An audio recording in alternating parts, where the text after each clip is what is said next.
Podcast do Transporte. O podcast do Transporte recebe Bruno Paiva, diretor de vendas de ônibus caminhão da BYD Brasil, e que na nossa última entrevista, a gente estava comentando aqui nos famosos bastidores, na última entrevista você estava muito animado e essa animação se confirmou, né? Se confirmou. Nossa última conversa foi no ano passado, ali em outubro. A gente já tinha uma perspectiva muito boa para esse ano. Estão conseguindo entregar, fizemos a maior entrega de ônibus aí para a cidade de São Paulo. Foram 265 veículos da BYD, num total de 500 veículos. Acho que foi um dia marcante para a cidade de São Paulo, né? Aquele monte de ônibus parado ali na Marginal. E ainda temos vários veículos para poder ser entregue aqui para a cidade de São Paulo também. Então, a expectativa ela ainda continua alta aqui. Eu acredito que a gente vai colher bons frutos ainda para os próximos anos. Ou seja, confirma a aposta na eletrificação? Confirma a aposta na eletrificação. Eu vejo a eletrificação como um processo, né? A gente chegou, trouxe o produto, mostrou o produto, fez um trabalho de convencimento com o operador. O operador, alguns acreditaram, outros não. Os que acreditaram entraram na eletrificação e estão colhendo os frutos. Então, a hora que a gente vê um operador colhendo os frutos de uma eletrificação, né, menos manutenção, uma operação mais tranquila, um motorista mais tranquilo do outro lado, porque é um veículo de uma condição mais fácil, ele vai se animando, vai falando um para o outro. E aí a gente tem uma avalanche de clientes hoje vindo atrás do elétrico, querendo entender, conversando com mais profundidade. Eu lembro quando eu cheguei na BYD há 4 anos atrás, todo mundo me falava, você está louco, ninguém vai vender isso não... E aí tá, né, a realidade hoje, são mais de 1.700 veículos na cidade de São Paulo, são quase 700 veículos BYD rodando no país hoje. Então, assim, estou super feliz aí com os resultados que a gente vem alcançando. Muito bem.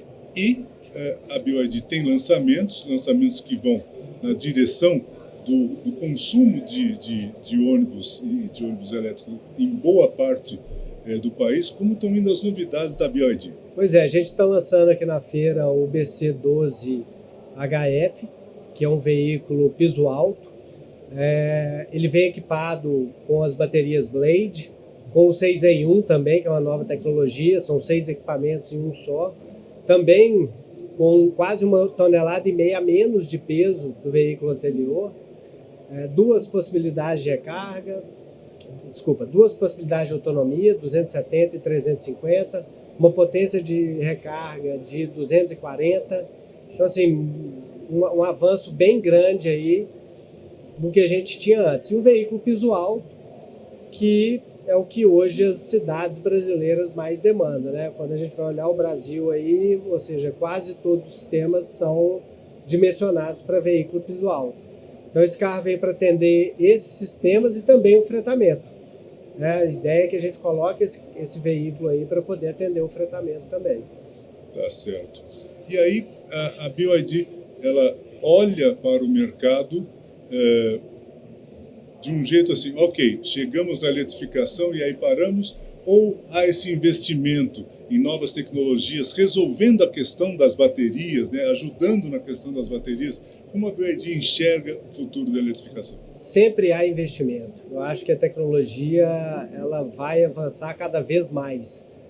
A gente vai ver cada vez mais os veículos elétricos, aí, em geral, seja ônibus, seja caminhão, seja carro, rodando mais quilometragens e com um tempo cada vez menor para fazer as recargas, que é o que eu acho que causa um entrave aí hoje nas operações de elétrico. No caso dos veículos comerciais, mais específico ônibus, a BYD aqui no Brasil está fazendo investimento tanto na fábrica de Campinas, criando mais uma linha. Então a gente vai dobrar a capacidade de produção, melhorar a nossa estrutura de produção, como a fábrica de baterias em Manaus, onde a gente fabrica as baterias para os veículos que são produzidos aqui no Brasil. Então são as duas frentes que a gente vem investindo aqui hoje. E foram alguns passos de tecnologia desde a implantação, né? Eu lembro, a Blade chegou, como é que é isso? Como é que fica assim, baixinha, né? Então assim, ela é uma bateria que ela vai na estrutura do chassi. Então, realmente ela é revolucionária. Quando você olha aquela bateria e vê a antiga, é um salto de tecnologia muito grande. E isso eu acho que não vai parar. Nós vamos ter outros saltos de tecnologias nos próximos anos. A BYD já fala no carregador de 1 mega, que eu acho que é uma coisa que vai revolucionar. A gente já está trazendo isso para os carros e muito rápido vai chegar nos caminhões, vai chegar nos ônibus. Então, assim, eu acho que essa tecnologia ela não vai parar e eu acho que ela vai caminhar para melhorar as operações com os veículos comerciais. Bacana. A gente está numa Latibus que não é só uma exposição, né? Na verdade é um hub de conhecimento, de informação, e aqui a gente discute muito, não só o modelo é bom, o modelo está vendendo, tem novos... Assim, como é que isso vai acontecer Brasil inteiro, com que financiamento, como é que a BYD enxerga esse ambiente que está em torno do elétrico? Bom, esses investimentos que a gente está fazendo no Brasil, tanto de ampliação da fábrica de Campinas, como da fábrica em Manaus, são para que a gente possa se credenciar no BNDES e no Fundo Clima. Então a gente está fazendo esse trabalho para que a gente possa ter esse credenciamento. Com relação às outras cidades, né, a gente vê aí hoje várias cidades tomando o recurso do BNDES, por isso é tão importante que a gente tenha esse cadastramento realizado. Mas a gente vê, não sei se da última vez a gente falou aqui dos modelos. Então a gente tem alguns modelos aqui no Brasil de eletrificação e eles começaram, ninguém sabia muito por onde começar, tentaram copiar a Colômbia, tentaram copiar o Chile, mas a gente tem as nossas características, eu acho que a gente precisa olhar lá fora, mas adaptar para o que a gente tem aqui de realidade brasileira.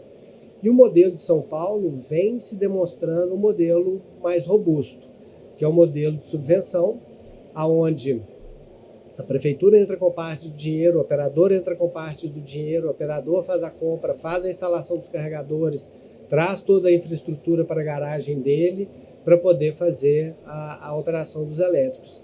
E a gente já está vendo outras cidades indo no mesmo modelo, seja ele via BNDES, seja ele via Fundo Clima, seja ele via Banco Mundial, seja ele BID, enfim, eles estão caminhando para a subvenção.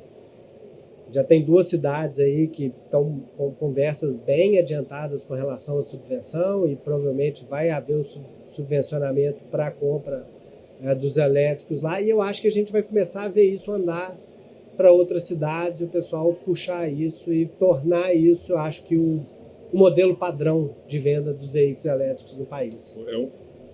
Porque é disso que se falava algum tempo atrás, que era como fazer. Né? Sim. Tinha os de fora, tinha ensaio e erro, mas faltava exatamente isso, uma certa padronização.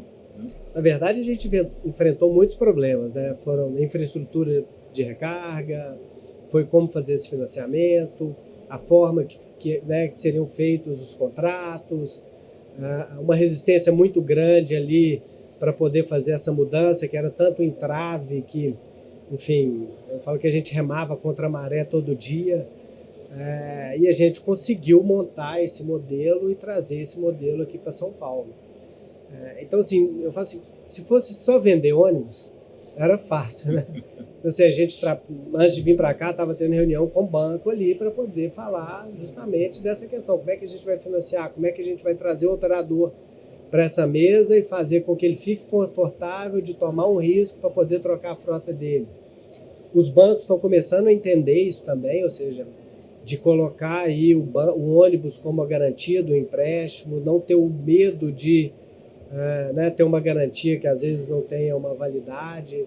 Então, assim, eu acho que é um processo e que a gente vem passando por ele e conseguindo êxito aí para transpor as dificuldades. Porque já teve em algum lugar nessa bancada a ideia de que o dinheiro ele está só um pouco difícil de conseguir. Né? Sim, isso é uma realidade.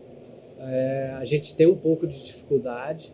Aqui na cidade de São Paulo, quando a prefeitura sentou na mesa para trazer o dinheiro, facilitou muito a operação. Eu acho que as outras prefeituras começaram a ver isso, que a prefeitura sentar na mesa junto para poder ajudar a fazer a composição tanto de garantias quanto da estruturação do crédito facilita muito a estruturação da operação. Então eles estão sentando na mesa, é vontade, né, de todo mundo que a eletrificação aumente nas cidades, enfim, tem um apoio muito grande hoje, coisa que não tinha lá atrás.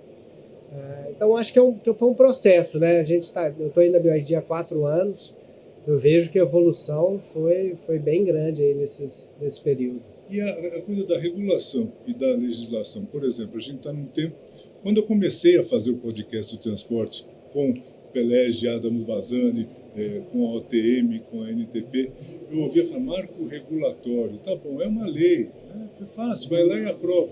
Não, levou tempo, ainda está tropeçando, ainda tem veto e tal, mas a gente já tem andando o marco, a gente já tem andando um estudo de 21 regiões metropolitanas. A indústria, e aí a BYD e o que você conhece do ambiente, começa a acreditar que há um entendimento de órgãos públicos, de poderes, de que, enfim, a mobilidade é uma necessidade, transporte é uma obrigação? Sem dúvida, eu acho que hoje aqui é um reflexo disso. Eu acho que essa deve ser a maior Latibus da história, né? A feira lotada, o nosso stand bem cheio. Eu consegui dar uma volta agora, vindo do stand para cá, não tinha visto a feira, ou seja, bastante gente. E lá a gente recebendo tanto o órgão público, né, seja Secretaria de Transporte, seja de Infraestrutura, alguns prefeitos, quanto o empresário. Eu acho que eles têm entendido aí que o transporte público, né, no final do dia é uma coisa que afeta muito a vida das pessoas e pode melhorar ela bastante. Então, quando eu olho aí, principalmente antes da pandemia, eu que venho do transporte, estou nisso aí há muitos anos, e depois da pandemia, como mudou as características de financiamento do transporte, a quantidade de cidades pagando subsídio, eu acho que isso vai mudando um pouco a concepção do que é o transporte, de como ele influencia a vida das pessoas, de como ele melhora a vida das pessoas, né? E vai dando ânimo, tanto no empresário quanto no setor público, para poder colocar dinheiro e investir no setor. Muito bem, Bruno, muito obrigado. Antes de despedir, você vai levar uma revista da NTP. Poxa, muito obrigado. Que é uma revista que traz artigos e hoje cada vez mais a gente sabe que além de dinheiro, além de tecnologia, o mercado, a mobilidade precisa de informação, precisa de conhecimento. Sem dúvida, sem dúvida, sem dúvida. Sem informação, sem dado, a gente não faz nada. É isso aí. Bruno Paiva, muito obrigado pela presença, pela entrevista. É bom sempre ter alguém entusiasmado com o trabalho, otimista com as coisas pela frente. Temos que ser otimistas. Eu que agradeço o convite aí. Muito obrigado. Podcast do Transporte.